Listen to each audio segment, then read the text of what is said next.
Right. So I think with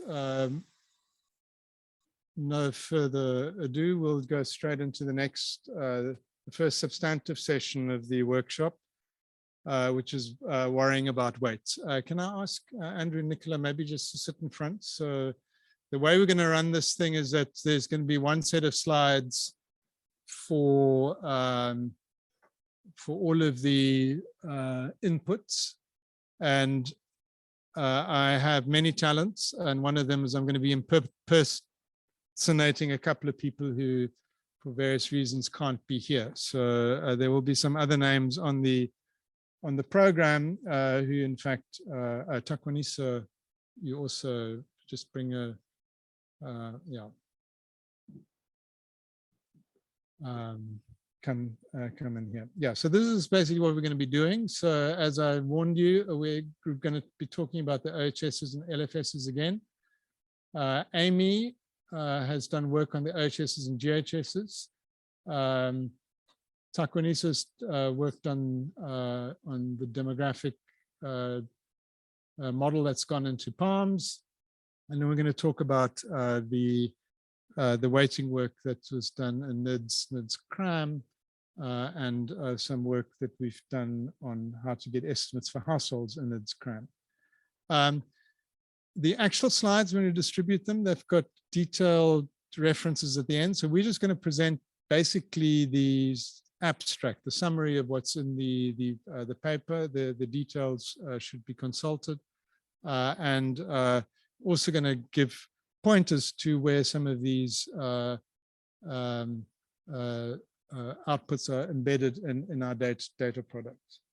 So the fundamental question as to why worry about weights is, do our surveys actually represent the population that we're interested in? And that incorporates a couple of key issues. So firstly, is the sample big enough to capture the variety of outcomes that there are? That people tend to be aware of that, you know, so if you only interview like 50 people, that's unlikely that you're going to get anything that captures all of the variety that we have. But the issue that people are less aware of is whether everybody gets a chance to appear in the survey. So basically, how's the survey designed to do that? And particularly, how does it apply to different types of individuals, whether it's by race or province? And if the probability of appearing in the survey is different for different types, then you need a set of weights to correct for that. And if the weights are wrong, then your survey will end up giving misleading results, unless you're lucky. So there are a lot of cases where the weights, fortunately, are not that sensitive. So they can be off and you still get roughly the right answers, but you don't want to rely on that. So Nicola is going to talk now.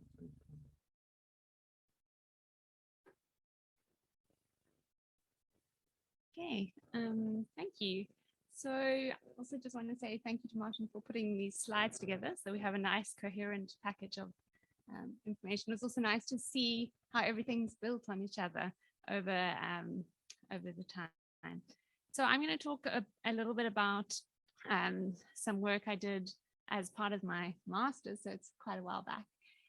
So by the sort of 10 years into democracy, lots of researchers were tracking change using the sort of empirical data that it was starting to build. And yeah, so it was just quite a vibrant time. Many researchers this was before PALMS, and many researchers were picking a couple of surveys to look at change and tell a story. So often, you know, the question became about whether these changes were real changes or whether they were being driven by data issues, in particular, different weights. So the key thing to remember is that these surveys that we looked at, so I'm talking about the national cross-sectional surveys that many of many researchers were using, they weren't designed to be put together as a series of data sets. And so they were often independently created, and they did the best job of estimating the circumstances, the population at a point in time. So as the demographic model changed, as the sampling frames changed, there was the potential for things to change across the series. So once we started thinking of using these data sets to look at change, the problems arose about whether the weights in particular were allowing us to do that. So I'm just going to quickly show you what we find is once you started to stack these data sets next to each other, it was evident that even if you looked at sort of population counts, and in particular, if you started to look at population counts, this is an example in provinces, that the data sets were providing some jumps in the series. So for instance, here you can see that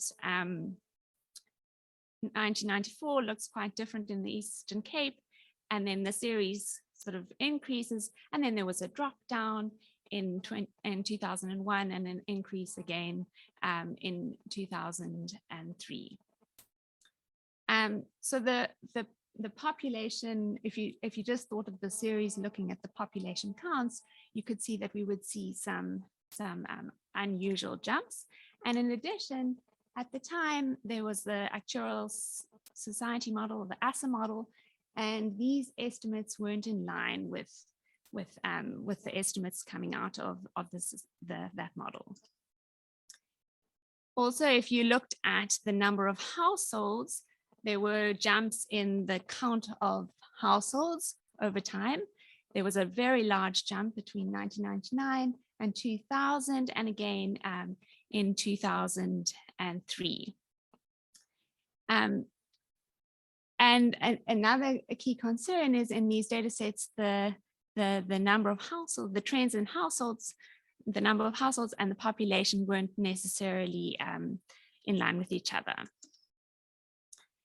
So the weights in the household file were also not necessarily, they didn't relate directly to the weights in that person files. And then, as I said, the demographic models which were used were changing over time. So what did we do? At this point, we decided to recalibrate the series of weights from the OHSs and LFSs to the model, to the population estimates coming out of the actuarial model. Martin wrote an ADO file, cross entropy weight ADO file, which allowed you to do this calibration fairly easily. And we created this series of weights for the data sets.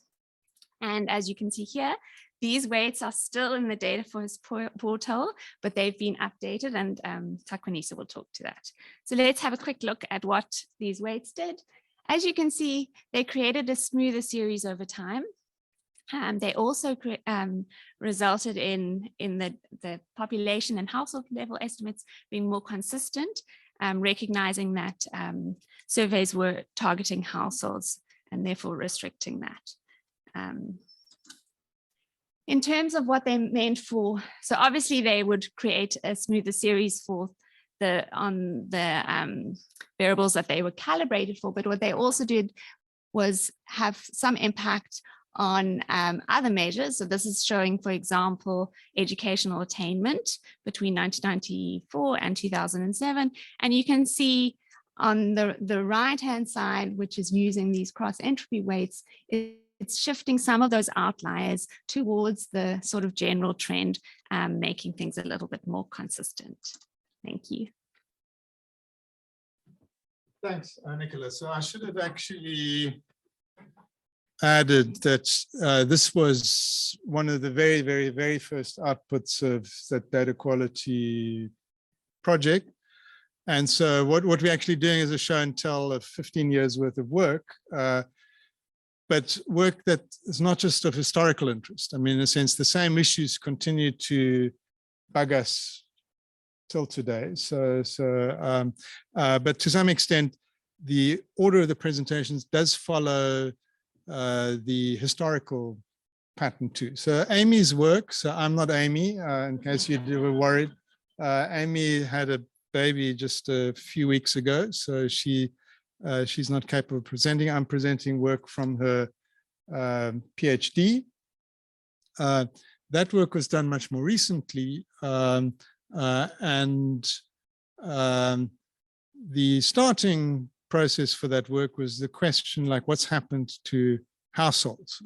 And there was a lot of evidence that building up that household formation was happening at a rate much faster than population growth.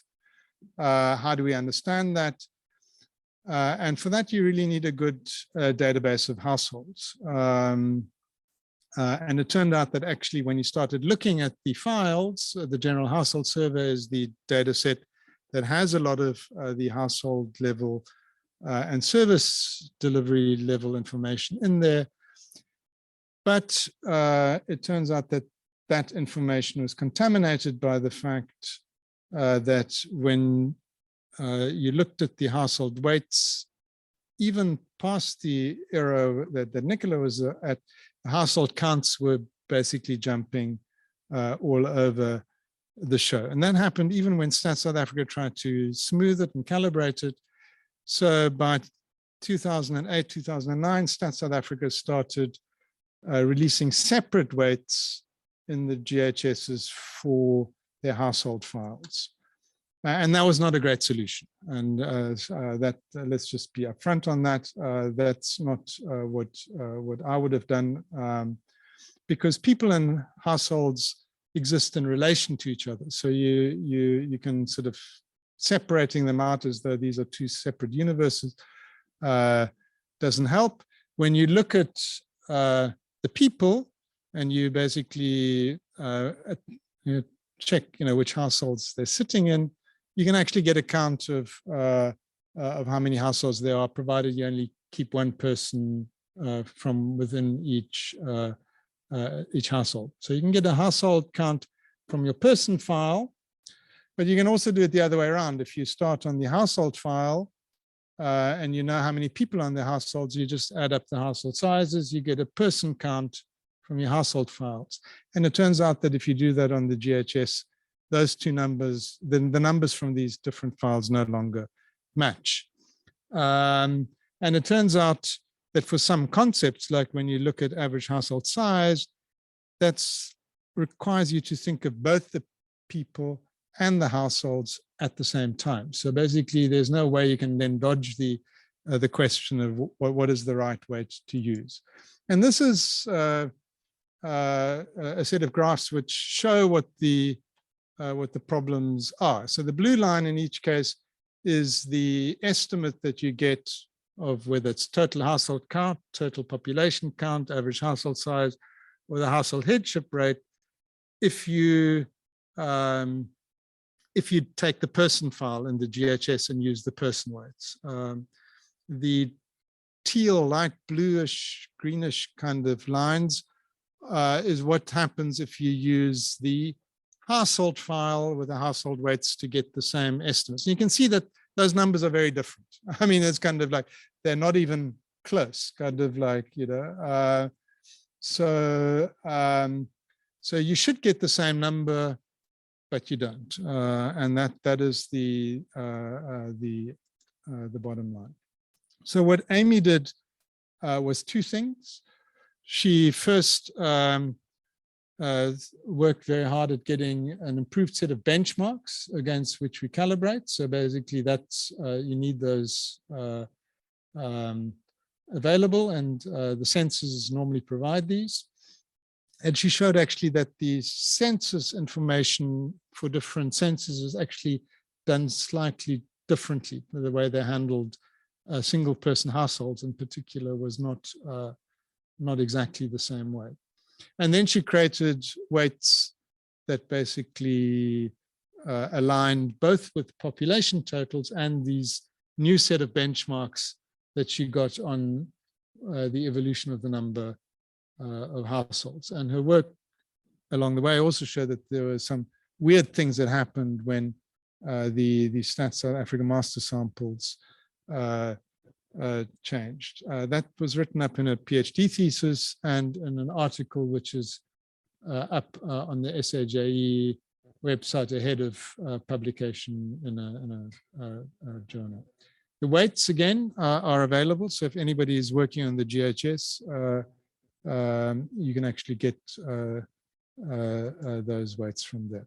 So what do they do? So basically the black line is the same set of graphs are now what you get with Amy's weights, and whether you use the household or person file, you get the same numbers. So that is by design.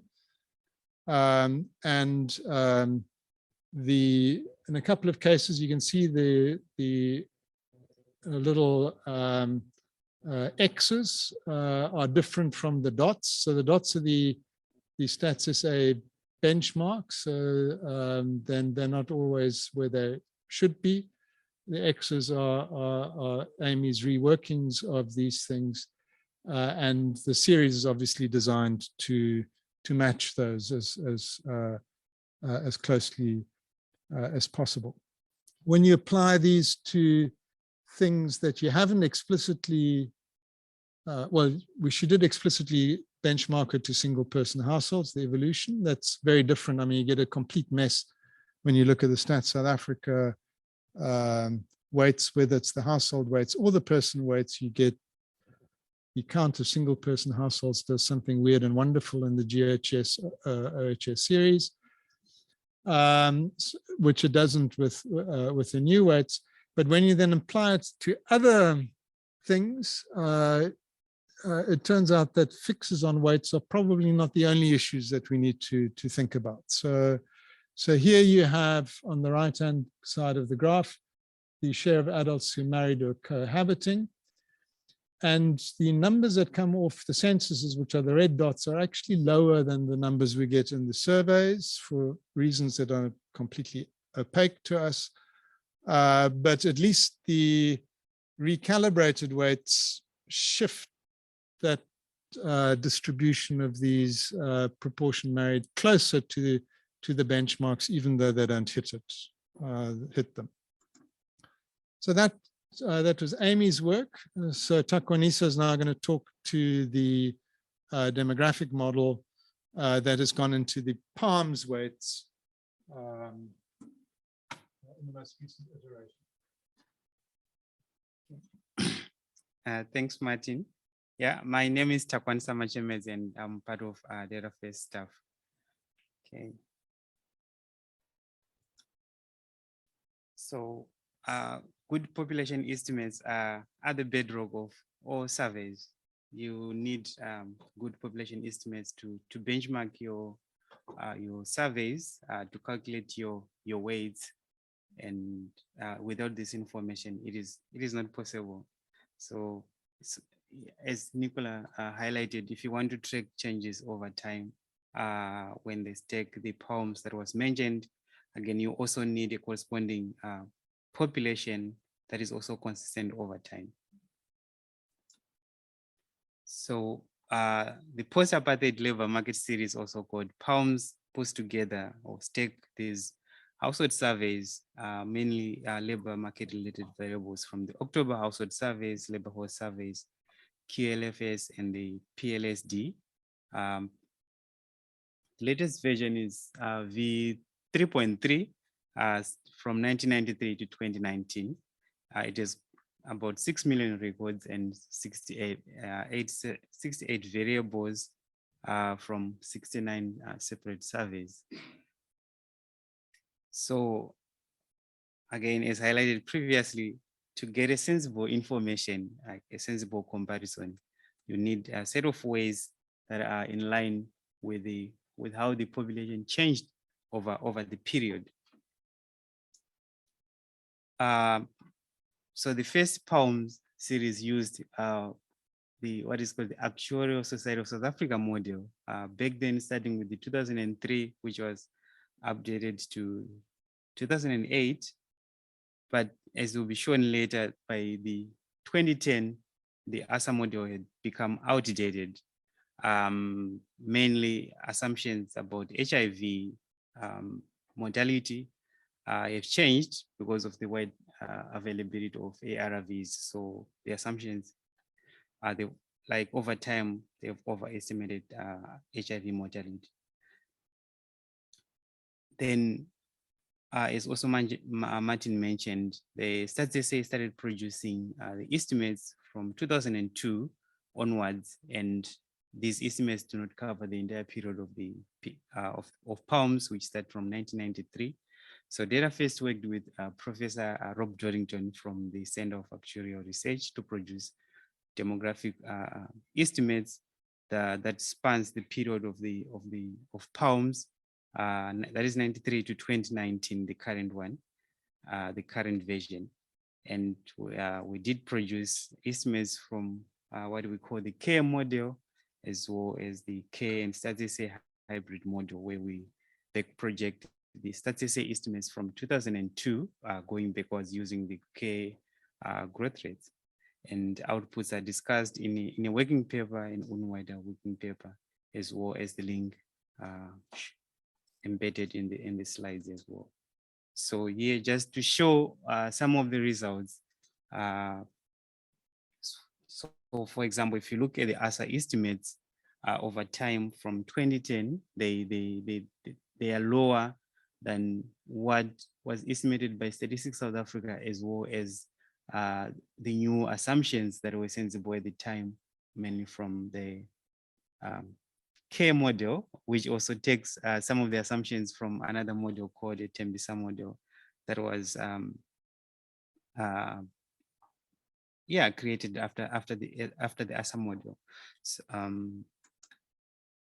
another example is this about average household size.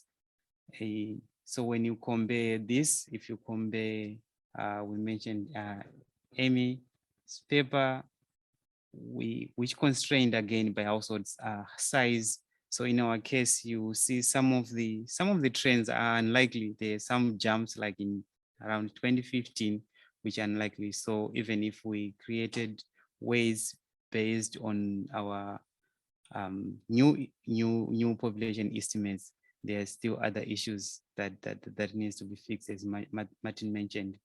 And changes in household variables using these weights are less smooth, as shown from on the graph. That is all from. Thank you.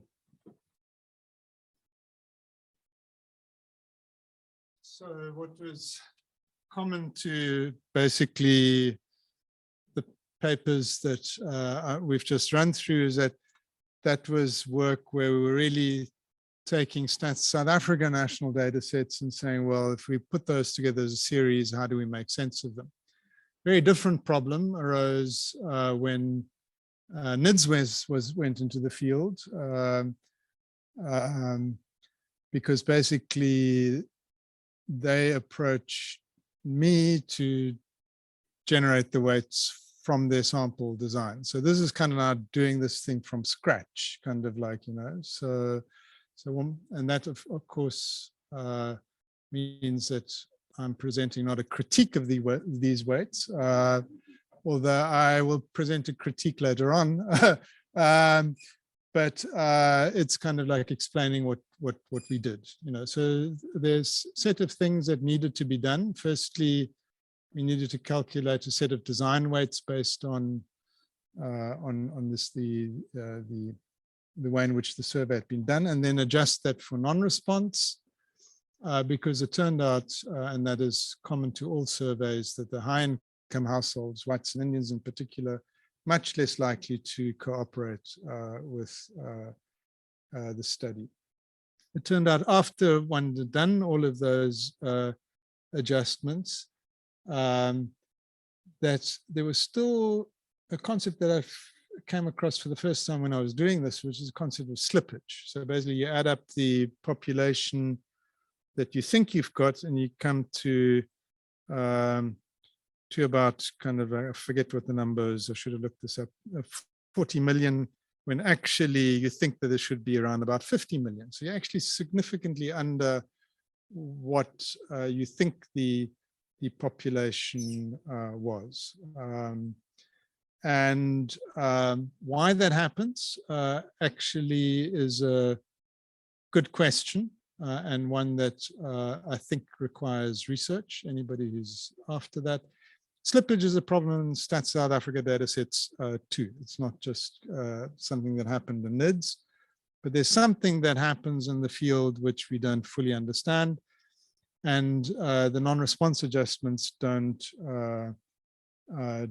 fully deal with that. So basically, we ended up doing what Stats South Africa does to its surveys, which is calibrated to the mid-year population estimate. So basically, all of these steps went into the NIDS, initial NIDS weights for wave 1. By the time that you then get to wave 2, wave 3, things get more complicated because you have now new arrivals, the temporary sample members, and you have to work out, what weights to give them. And then you have the problem of people dropping out of the sample, the problem of attrition. And it turns out that you really want to think of the cross-sectional and the longitudinal aspects differently. And so we created a separate set of weights, and that's discussed in the NIDS technical documents, including the best one to look at is actually the one released after wave 5, which Nicola put together, which is basically a technical document on all of the NIDS weights. But here's a schematic diagram to indicate why this is complicated. So you have 3 set of cross-sectional weights. This was at the end of wave 3, for one for each of the waves. But then you have different paths through the longitudinal data from the initial sample to who pops up in wave 2 and wave 3. And theoretically, there's a path also from wave 2 to wave 3. So you have up to 3 potential panel weights to kind of capture those transitions. And those weights obviously get released with NIDS, and that is really the where the output really is embedded. Things get a little bit more complicated yet when you look at NIDS CRAM, and Andrew was in the sampling team for that. Thanks, Martin. Hi, everyone. So made me reminisce about the beginning of COVID, which wasn't exactly a great time for the world. But in terms of professional, experience, for myself personally, it was a great time. We got a whole lot of people together, all wanting to do something. And the NIDS CRAM was the contribution of a lot of people in economics departments around South Africa, started by Nick Spall at Stellenbosch. Very quickly became clear that one couldn't do a survey in this much time without substantial experience in doing surveys already. And so that meant NIDS people, key personnel, and that's Tim and Kim, who are here, and Riza, who's not here, but hopefully online or else appearing at some point today, certainly for his own book launch this evening, we hope. Yeah, and so for me personally, it was a great opportunity to work with people. One quickly figured out that one's laptop camera wasn't as good as you thought it was. We're spending so much time on Zoom talking to people. And in terms of the sampling and the weighting, that was Callie Ardington in Seldrew, Rudolf Berger at Stellenbosch, and myself, with very important, timely, valuable contributions from Martin at various points along the way when we were going wrong. Roelof and I, shame I shouldn't mention Roelof, I'll just speak for myself, but I've said Roelof's name. So Roelof and I were keeping score of the number of times we were wrong and either Callie or Martin was right. And that happened quite a few times. So in the end, we got permission from the presidency, which is the funder of NIDS, to use Wave 5, information, people's phone numbers, etc., to recontact them. This was going to be 3 years later. So we had a lot of information about those people, which was great. We knew lots about them from Wave 5 and actually their histories from Wave 1 to 4, so for many of the respondents. And so we could sample from a sample. That's what NIDS-CRAM ended up being. We didn't have enough money or time to sample everyone from Wave 5, but it was a stratified sample of NIDS Wave 5.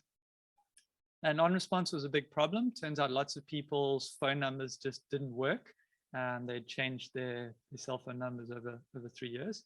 And there was also some amount of refusal, people not picking up. I don't know what Truecaller said when people found NIDS-CRAM on their phone, but hopefully it didn't say spam. Yeah, so this was a kind of strange thing in the sense that we were relying on NIDS Wave 5 and the weights, which is supposed to give one a representative picture of South Africa in 2017, and then incorporating into that the fact that different people from the wave sample had a different probability of selection. So I think we oversampled old people because we were worried about mortality, and yeah, oversampled a few other groups also. And so yeah, all of that needed to be taken into account in the weights. And that isn't even mentioning the sampling stuff that we were worrying about in the beginning. So this resulted in a nice technical document, and the weights variables are in the data releases, so you can find them easily. Yeah, and I think it's kind of a nice, you know, in the talking about the long history of Francis and surveys and Seldrew, I guess this was a nice, interesting or next example in that long history. So I think I'm going to hand over back to Nicola.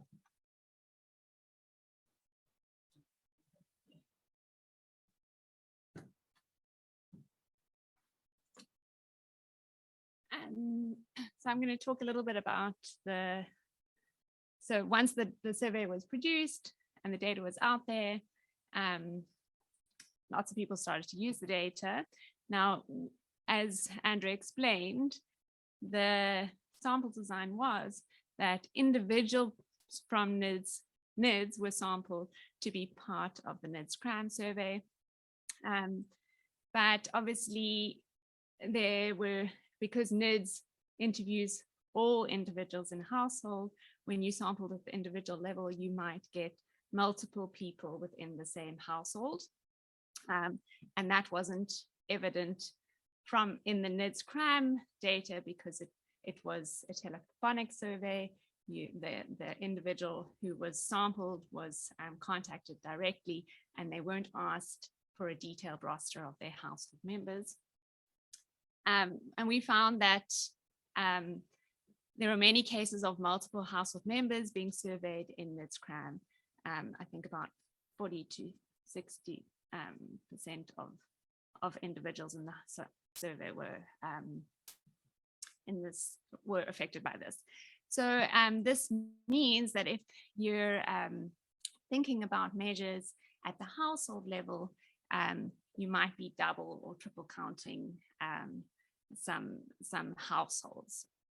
And as you can imagine, many of the variables of interest during COVID were questions that affected the household. So for example, households affected by hunger. So the aim of this research was to try and provide a set of weights that took account of that double or triple counting, So just to flag that we didn't quite get there completely. The weights do not deal with changes in the household, because we could only, yeah, that would be a sort of additional thing that during COVID, you know, in the NIDS time, households were in a certain format and they might have changed and moved as even in response to COVID. Nevertheless, we did a first cut, which we think is useful. And this resulted in a technical document, which is also on DataFirst website, and a set of weights that can be used for household analyses. Just to flag that this is on the DataFirst portal. It's the weights are released separately from the main data set. So you would need to download and read the technical document, which explains some of the caveats to do that. Yeah, so here's just a quick example. We can track what seems to have happened to the number of hungry children or people over this period. It just shows an example. And what was quite interesting is that we found that even though we had substantial double counting in NIDS, it didn't seem to affect the results, hugely, all the results that we looked at. And we have a discussion of that in the paper.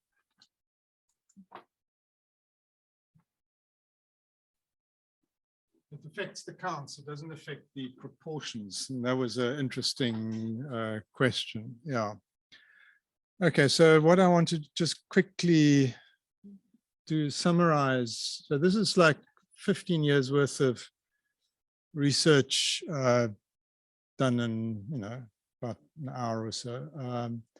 So if you just a consumer of statistics, so there's some people who don't want to open the data, they just want to know what's the bottom line. Well, if you're going to consume any statistics that are published by whether it's a researcher or Stats South Africa, you do want to make sure that the person who generates the statistics has used the right weights and that the weights are fit for purpose. And unfortunately, the take-home message of some of this thing is that most time the weights are at least somewhat problematic. So there's a little pinch of salt you need to take with the data, and that is probably a good thing to bear in mind.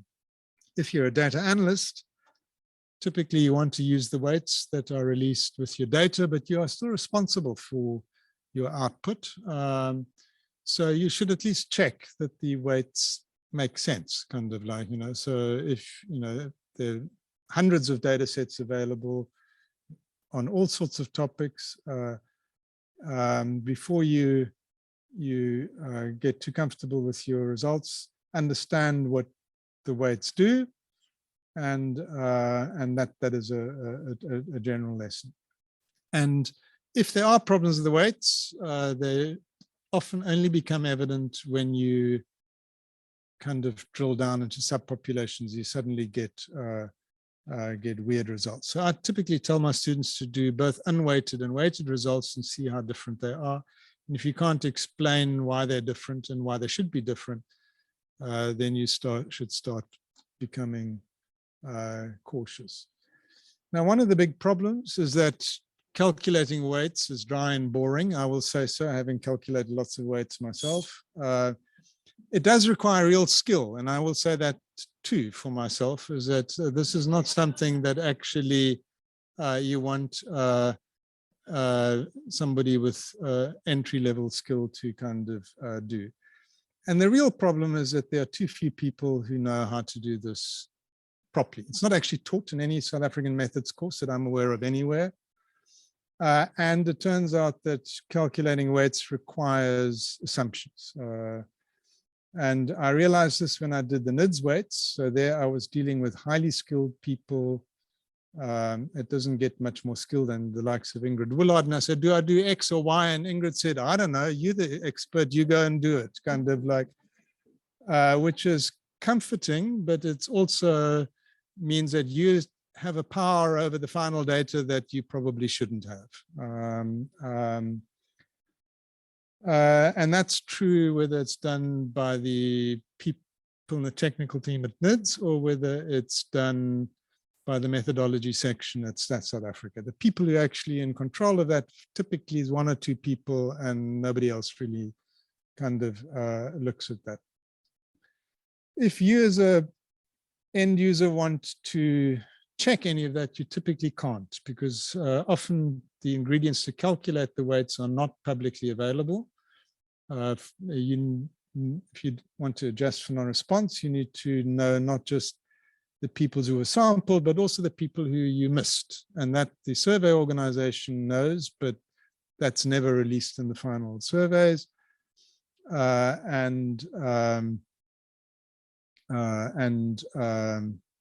that means that you are actually reliant often on those people.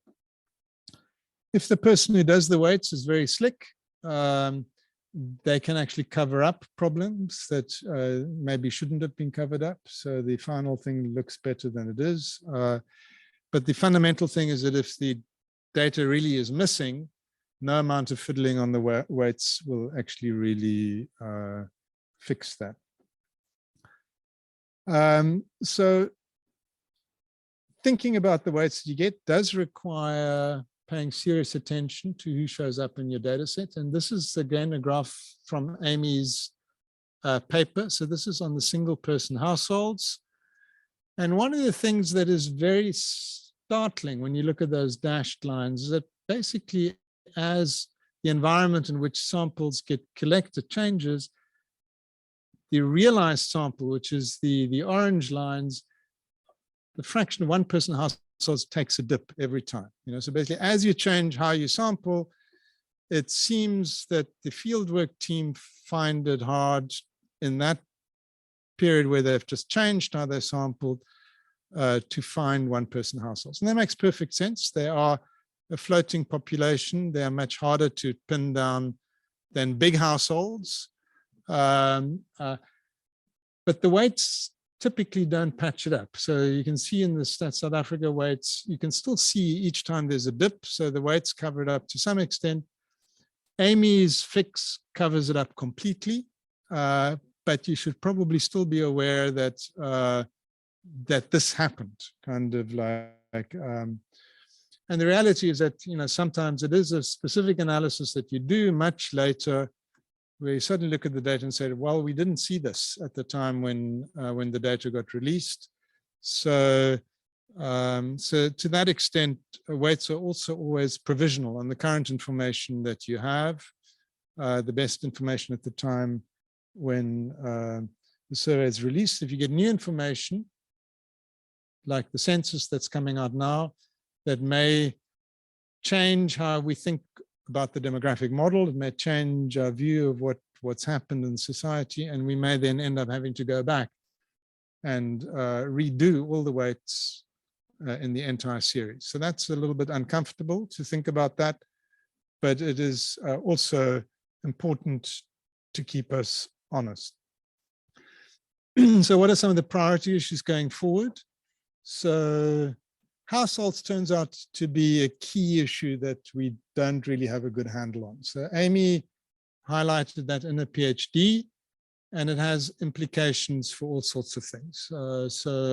We showed that on the PALMS demography, or the demography is fine, but when you create the weights only on population and not on households, you get some weird things that happen on households. So our surveys seem to be not equally good at capturing all types of households. So as I said, the single person households, it's easy to see why we'd lose those, but it's small households in general, which we seem to be having issues with. Non-response obviously is a key thing that we know, but it's not clear that we always deal with this thing well. It's also probably changed over time, and it certainly changed over the pandemic as fieldwork shifted to telephonic surveys. So non-response was catastrophic in the QLFSs also. and how we correct for that is something that needs work. And then the point that I've just made, that interaction between sampling and fieldwork issues and who shows up is something that is completely under-researched. So that's the end of the presentations. Just the slides, when they become available, have clickable links to all of the data products that got released. So from Nicola's first set of weights done back in 2009, released in 2010, to the Palms weights, to the weights that Amy did for the GHS, 5 waves of NIDS with clickable links, 5 waves of NIDS CRAM with clickable links. And that's basically the bibliography with the details of, we gave basically the abstracts of these papers, but anybody wants to look at the details, they should actually consult them. And that's the session done. We are actually running behind time, but I don't want to cut question time. So basically, we'll have to figure out what a sort of jig program is going to look like, but sorry about that. But yeah, so let's take some questions. For those of you online, the questions will be relayed by Jackie Musomi, who's monitoring the chat for us.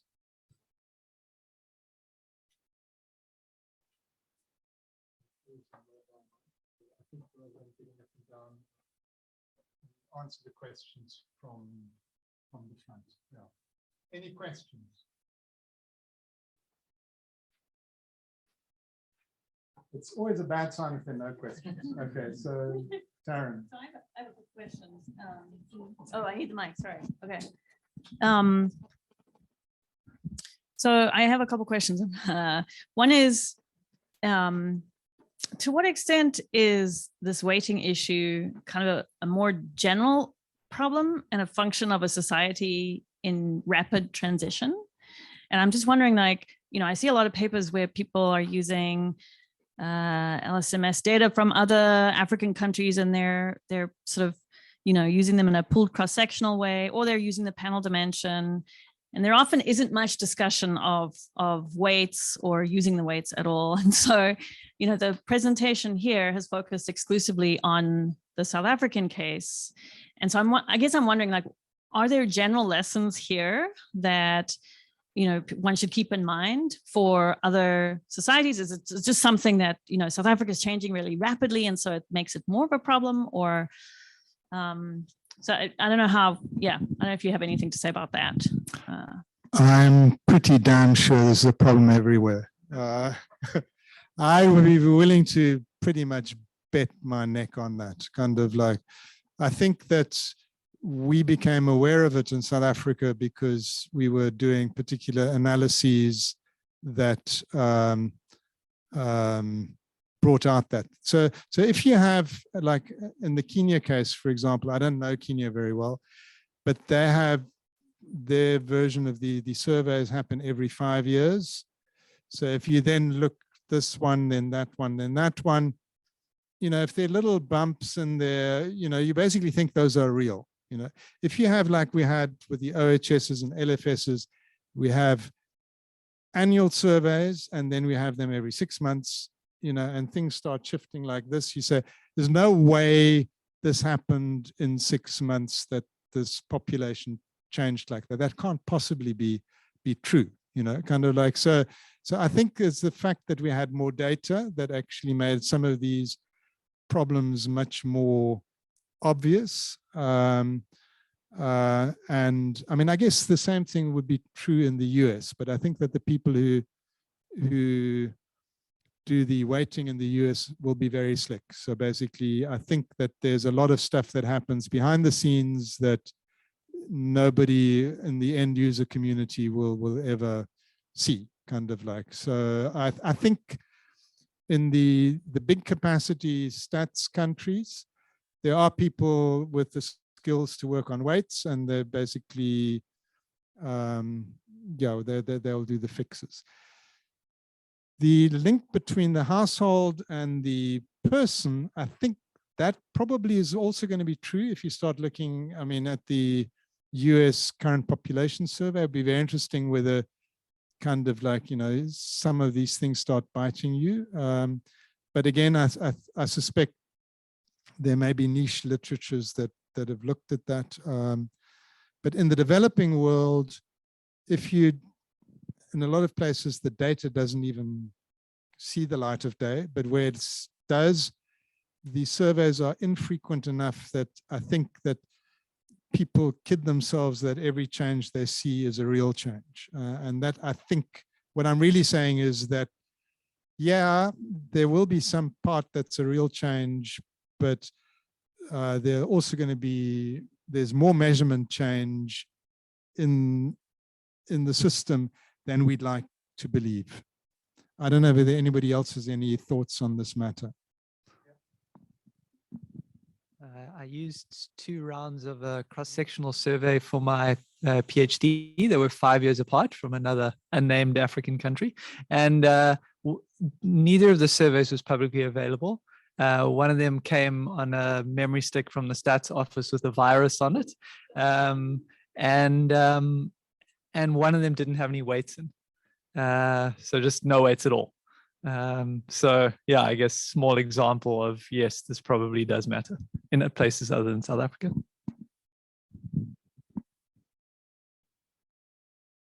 Well, thank you so much for taking your time on data quality issues. So my question is, Nicola said, like, we cannot compare two surveys, like a cross-section survey on, let's say, 2005 and the one on 2015, because of weight, right? So like, how best can we do now? Like for myself, I want to compare 2 surveys for Mozambique. So how can we do it? What did you say? Like, what can we go about it?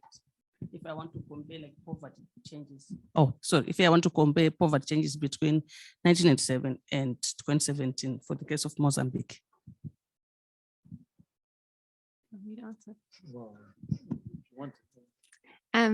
So I suppose what we were saying is that if you have 2 independent cross-sectional surveys, it's not that you can't compare them, but you just need to remember that the estimates that if they do have weights, firstly, the estimates that they are producing are probably the statistical agency was thinking within a year. So if they change their demographic model, for example, so if the 2 different years have different estimates and those don't align and your weights are calibrated to that or aren't calibrated to that, then you might see changes that are a function of the weights. So it's not to say you can't do it, but to understand that if you put 2 different surveys next to each other that aren't necessarily for multiple, actually there are a couple of reasons, but we were speaking about the weights, that those changes might just be a function of the weights. So I think that the bottom line is that for any analysis, I would begin with looking at who you've got in the survey. So basically, so you've both unweighted and weighted. So basically, look at the number of households. You know, I get amazed how many students don't do that. Like, you know, they're happy to run regressions. They're happy to do all sorts of really complicated statistics on it. They never look at bloody who's in their survey, kind of like, you know. So look at how many households do you have in your first year? How many households do you have in your second year? If it's gone up by 10 million, then you've got a problem, kind of like, and then none of the other data makes any sense, kind of like.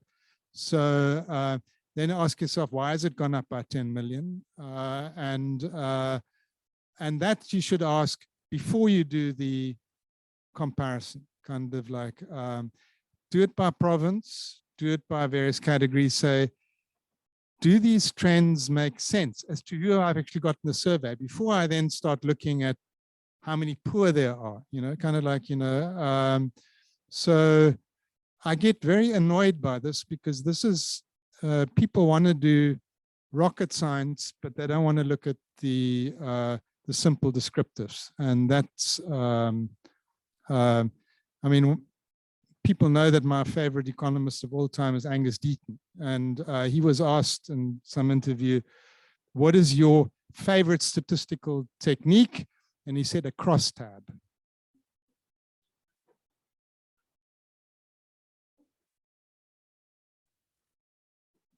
Hi, everyone. Thank you, Martin and company, for your valuable presentation so far. Speaking about disentangling real changes from those induced by changes in measurement or weight calculations, any labor economist or any researcher working on another key source of survey data collected during the pandemic is, or at least should be, aware of the changes in the weights within the QLFS, at least in the beginning of the pandemic, which I know we've spoken a lot to Andrew about. In particular, the sampling frame, in essence, changed to the sample included in Q1 of 2020. And that brought with it lots of non-response issues in terms of Stats SA could only contact people who they had telephone numbers for, essentially. So, and although in the technical documentation, they mentioned how they could use characteristics that they have data on and compare them, you know, for telephone and non-telephone households, essentially. One key critique that I've come across, and I think Andrew has mentioned before, is that, or perhaps Josh Butlander and Izan overseas have mentioned that Stats SA, of course, could only rely on observable characteristics. And in chats that Ben and myself have had with a few members there, they've admitted that they can't do anything about unobservable characteristics, specifically differences between those who they could sample and those who they couldn't. I'm not sure if there's any ongoing work on the quality of these weights, but certainly, you know, one of the biggest changes we've seen in the labor market during the pandemic was that shift between Q1 and Q2, and it would be particularly enlightening if we could see just how real, so to speak, and I'm sure it was very real to a large extent, but yeah, the weights clearly play a key issue in this regard. If either of you have any particular thoughts on that, I'd find that very enlightening. Thank you. So one work that I haven't presented because it's not out yet is work that I'm doing with Jackie and Nicola, actually on the QLFS weights. So, so to put it bluntly, what they did seems completely bizarre to me. So we have actually started redoing that, but no, actually with Amy, I should say, is the person that I'm doing other work with Nicola. So too many collaborations going on here. We've put out some other weights. It turns out that on a lot of things that don't actually make a big difference, which is, I guess, like a sure kind of moment, kind of like, and that is, I mean, I guess what you really hope is that the estimates are not that finely tuned to problems, kind of like, unfortunately, what we can't fix is the unobservable. I mean, basically, it's the point I make here that, you know, weights can cover over certain missing data things, but only if the people that you observe somewhere represent also the people that you've lost. If there are whole sections of people that that you haven't gotten your survey, then no weighting adjustment will fix that. And I mean, it's very obvious for some variables, like, you know, kind of like if you were to ask in that telephone survey, do you have a cell phone? Cell phone coverage will suddenly look at 100%. You know, I mean, that's how you're kind of talking to people. So you can't use those telephone surveys to get a reliable estimate of, you know, cell phone coverage. You know, kind of like so it depends on which variables you're after. So maybe we just didn't look at enough variables, but it turns out that, yeah, so I don't like what Stats South Africa did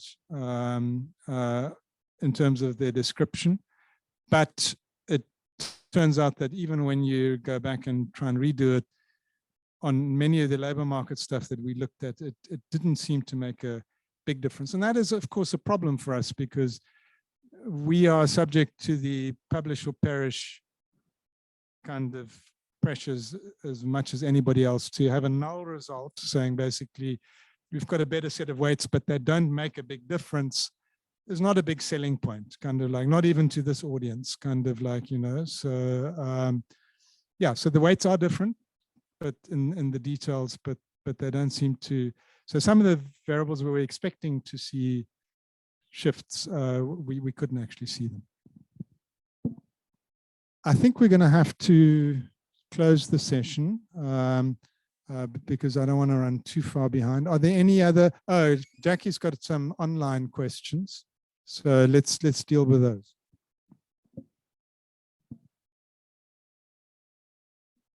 Oh, okay, so we have 3 questions. So one is regarding needs and 2 are regarding just generally weights.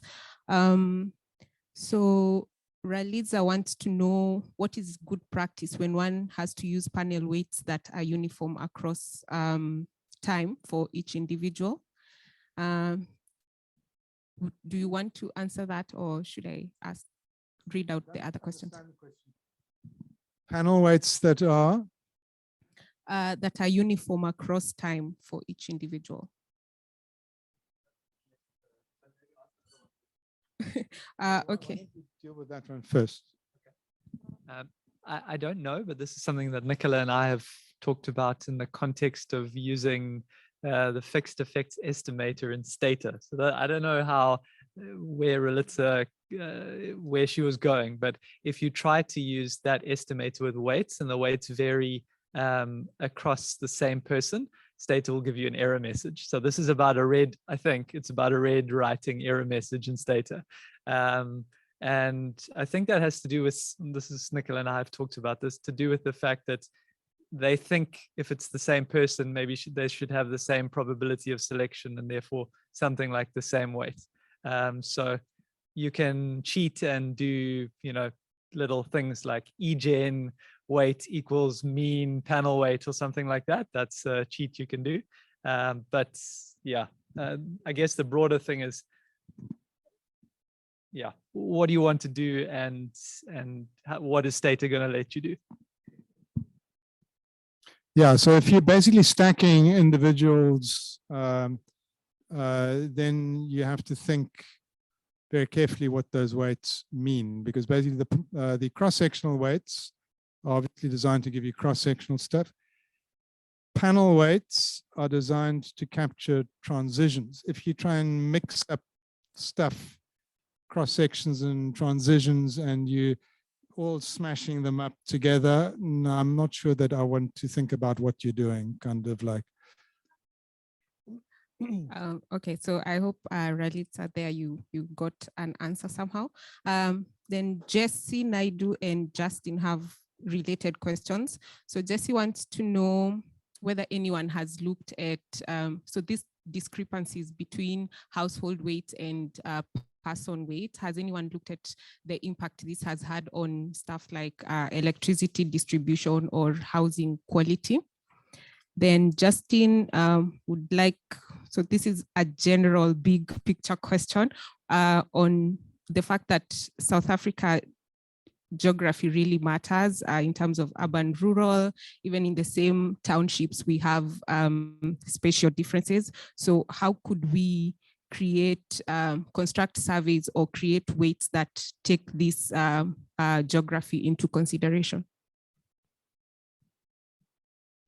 Right, so let's deal with the household weights and the impact on electrification. This is something that I guess I should be interested in, having worked on electrification, but it's actually not something I've checked. So I haven't used Amy's weights to see what that does to electrification estimates over that period. That should be pretty simple to do, but I can't give you the long or short response to that.